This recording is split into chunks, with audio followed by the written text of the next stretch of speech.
여러분 오늘은 오랜만에 아야가 출연해줬어요. 안녕하세요.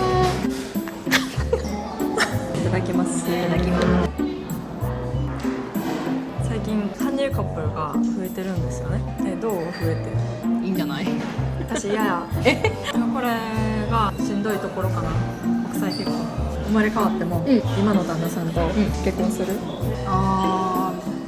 でも 안녕하세요. 오늘은 아야랑 밥을 먹으러 갑니다. 今日はここに来ました。モラッチョモンですね。なんかめっちゃイタリアン系じゃない？美味しそう。それかわいい。ゴーゴががー。めっちゃお店の雰囲気めっちゃいい。めっちゃいい。こんな感じで。이렇게 주문할 수 있어요. QR 코드로. もうポンポンポンも行ってしまいましょう。 여러분 오늘은 오랜만에 아야가 출연해줬어요. こんにちは。元気ですか？ 아야가動画出てくれるのは久しぶり。久しぶりかな。 오늘은 좀 일본어지만 양해 부탁드립니다. 잘 부탁드립니다. 네, 감사합니다. やば。めっちゃ美味しそう。 진짜 맛있어. 어미자들, 어미자이드. 어미자이드. 짠. 엄마. 엄마. 네. 수고해. 店員や店員。 2人で食べる量じゃない。でもペロッと食いそうな気も調子する。乗っていっぱい頼んじゃったかも。いただきます。いただきます。そう。これが腕カルビです。もう柔らかい。なあもう柔らかい。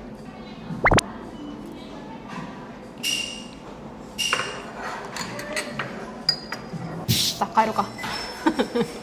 めっちゃ柔らかい。ちょっと日本風のソースかも。あ、うん。思った。ちょっと甘辛系で日本の煮物の味と似てる。あやと初めて動画撮った時って、なんで韓国人と結婚したんかっていう話でああ、したした。撮ったんですけど、その動画でもちょっと音具はしたんですけど、最近もっと韓流カップルが増えてるんですよね。あれよりも。増えてる、めっちゃ増えてる。なんかでも多いね。日本のニュースでも流れるぐらいじゃない？多分。なんかツイッターとかで、ニュースで使いたいんで、YouTube 使っていいですかみたいな連絡来た。けどで結局は使われへんかったけど、そういう話がこんな私に来るぐらい増えてるんやと思った。YouTube をしてたらおすすめがめっちゃ上がってくるけど、日韓カップル、日韓夫婦の、日韓カップルの方がもっと多いかな。日韓カップルの YouTuber がめっちゃ増えた。そう。めっちゃ出てくる。そうなんや。だからそれ見て、増えたんやと思って。私らがちょうど付き合ってた時ってちょうどコロナの時とダブってたから、まあ多いなと思ったけどその時も、今はもっと増えたイメージがある。日韓カップルとか日韓夫婦でも YouTube やってへん人おるやんか、YouTube 見て日韓夫婦や日韓カップルを見つけるぐらいやったら、やってない人もっとおるわけやんか。てか多分もっとおるやん。もっとおる。日韓合同のプログラムがプログラム日韓合同のなんかドラマとか歌番組とか、韓国人の有名人の YouTube に日本人が出るとか、なんかめっちゃそういうコラボが増えた気がする。日韓としてのこの関わりがめっちゃ増えた。増えたねって思わん？思う。私のブーム乗っかってるあれなあれどう？増えていいと思う？まあ前も言ったけどいいんじゃない？私嫌や。なんで？同じ境遇の人が増えるのはいいんじゃない？いいけど YouTube としてはライバルが増えるからそういうことな。あ、確かに今の方がやっぱりやってる数が多なるだけあってみんなめっちるから、ライバルが増えましたね。増えますよね。頑張りますけど、頑張ります。頑張れ頑張ります。頑張れ南。なんかあれやね、やっぱなんでもそうやん。韓国でカフェもパーあるやん。死ぬほどカフェあるやん。でもそのカフェの中で差別化していかなあかんやんか。なんか差別化、自分のチャンネルのなんか強み持っとかんとあやがすごくなんか確信をついたこと言ってるそうなんかやっぱり日韓カップル日韓夫婦だけでやっぱりどうしても似たようになってくるから、その中でどう自分たちの色を出すか、課題です。課題です。で一口でいきますか。めっちゃうまい。熱かった。でもあやが結婚して何年目よ今3年かな。最近はどうですか？うん大変なことありますか？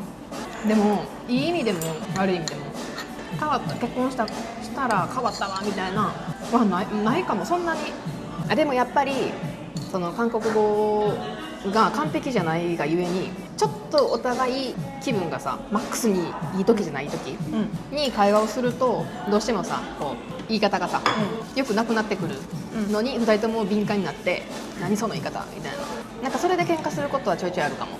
ニュアンスよね。細かいニュアンスが伝わらへん部分、国際結婚はやっぱりどっちかの言語を使うわけやから、まあ、英語使ってる人もいると思うけど、やっぱどっちかが負担をせなあかん部分はあるやん。私もずっと思ってたやっぱ母国語じゃない韓国語を私らが喋ってる以上言葉のストレスって私らの方が大きいなとは思っててんけど、よくよく考えるとこの変な韓国語をイライラせずに聞いてくれる旦那もすごいんかなって最近は思う。でも慣れてるよね、私の理解喋り方にしてくれて何が言いたいかを読み取ってくれてみたいなのは感謝感激。この部分がちょっとしんどいっちゃしんどい。やっぱ言語の部分、自分が自分を追い込んでる感じがする。もし旦那が倒れて病院に行かなあかんと119を読んで全部説明していけるかとかいける何票ストロージョスよ빨리와주세요終わり。もっと気楽に考えた方がいい。私が重く考えすぎ。いやなんとかなる南ぐらい喋れたら全然大丈夫ちゃう。困ることないやろ。あと喧嘩した時全部伝えられへんのがめっちゃもどかしい。いやむっちゃわかる。これがしんどいところかな、国際結婚。やばめっちゃ綺麗マジで庭園。なんかさちゃんと名前に庭園って入ってるだけあって、ほんまに庭園ね綺麗よねイメージしてるような。いただきます。燻製なんかそんな子かかってない？のうまっ。ユッケ絶対食べなあかん。次さ、生まれ変わってさ、うんまた韓国人と結婚したいか？韓国人がよくて結婚したわけじゃないので、韓国人やから結婚したいって人おる？私アメリカ人と結婚したいって言ってアメリカ人と結婚するの？でも私韓国人と結婚したいって言ってた。あ、そうなん。それはイメージで一時はあったよ、そのなんか憧れみたいなのもあったんやけど、最終やっぱ結婚するときにさ、決め手として韓国人と結婚したいにはならんかったやん。やっぱその人がどうかっていうのは見るやんか。そら同じ国の人やった方がさ壁は少なくなるから、その分それだけ今私たちがぶち当たってる壁はなかったから、それはそれで楽でよかったと思うけど、好きになった人がねたまたま韓国人に出会ったわけで。もしじゃあ生まれ変わったら今の旦那さんと結婚する？するもちろん。やっぱりそれはその人が良かったから。今のところまだそんなに喧嘩してムカついたとかクソって思うことがあっても、それを超えるものを持ってるからこそさ別れずにおると思わん？なんか海外におるけどうちらをすごくこう支えてくれるその旦那のおかげで折れてる感じはする、韓国人。なんかだからなんで韓国人と結婚したんっていう質問はすごい難しい。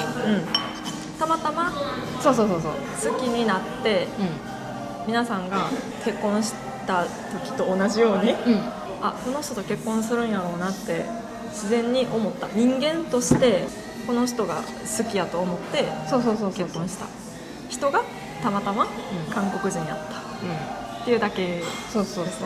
だから私も多分その今の旦那の性格というか人、いやそれは見てて思う。お互いね、素敵やん。いや人がすごく良くて結婚したから、多分生まれ変わっても結婚はしたいと思う。このしてると思うみんなに。まあ、できたら同じ言語を話してたらいいなと思うけど、生まれ変わったらお互い、でもな考えて、もしな旦那がな日本語を喋り出すやん、イライラせえへん？喧嘩した時に耐えれる？いや多分性格上言い返してはこうへんと思う。多分私がシリに行かれてるめっちゃシリに引いてる。でも一緒やろ。一緒ごちそうさまでした。잘 먹었습니다。美味しかったです。ここはソウルのソンルン駅の近くにあるので、皆さんもぜひ来てみてください。それでは이번 영상도 마지막까지 봐주셔서 감사합니다. 구독, 좋아요, 하이프, 댓글까지 부탁드립니다. 저희 다음 영상에서 만나요.